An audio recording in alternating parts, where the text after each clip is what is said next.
The COVID-19 pandemic has shown that women not only can't have it all, but they have it worse. Women have been carrying the burden of the pandemic. They have usually been the family member that worked, while taking care of household work, and are the primary caretaker for the elderly, the vulnerable, and the children in the families. While we were running campaigns to stay safe and at home, the pandemic has shown that home was not the safe place for many women. Staying home increased the number of gender-based violence and domestic violence, where usually the victims are women. Gender-based violence should not be seen as a private matter. It is a human rights issue. North Macedonia is no exception from the global trends when it comes to gender-based violence and femicide. Most cases in femicide happen in a place which should be the safe haven for women, the home. Most of the perpetrators are the victim's current or past partner.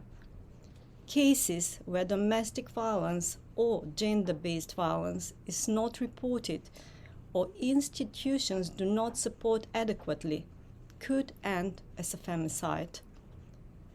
Femicide is the most extreme form of gender-based violence and happen everywhere, no matter the location, ethnicity, social status, age. In the past 3 decades, North Macedonia had made significant progress in fighting gender-based violence. We have ratified the Istanbul Convention and have taken the obligation to align the national legislation with the Istanbul Convention, and the work is in progress. Authorities have highly prioritized the adoption of the new law on prevention and protection of gender-based violence and domestic violence. It laid down provisions that allow specific protection for all women victims of different forms of violence through establishing specialized help and support services aimed at advancing the system for victim support.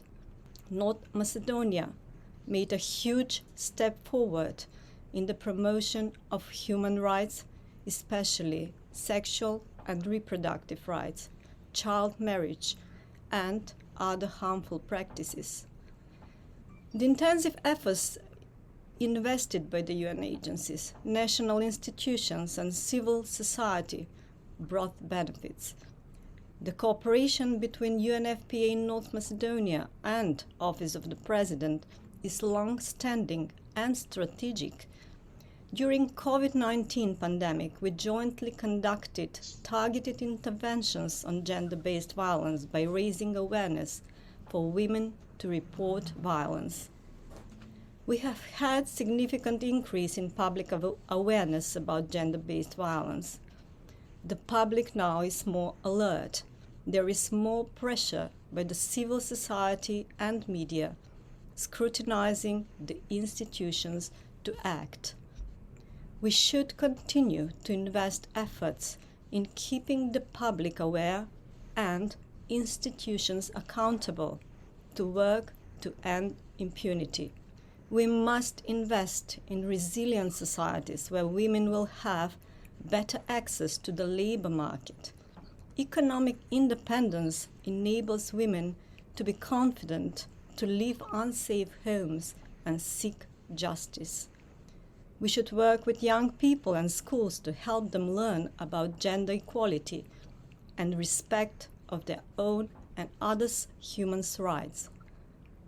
We should strive to have strong and independent institutions that work well together, so that support to victims of gender-based violence is provided in a multi-sectorial manner and fight against impunity is achieved.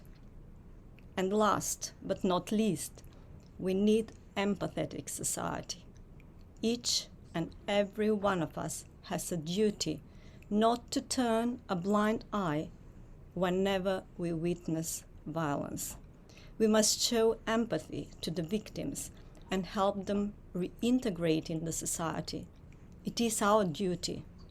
We owe it to each victim to lift them up and help with rehabilitation and starting over.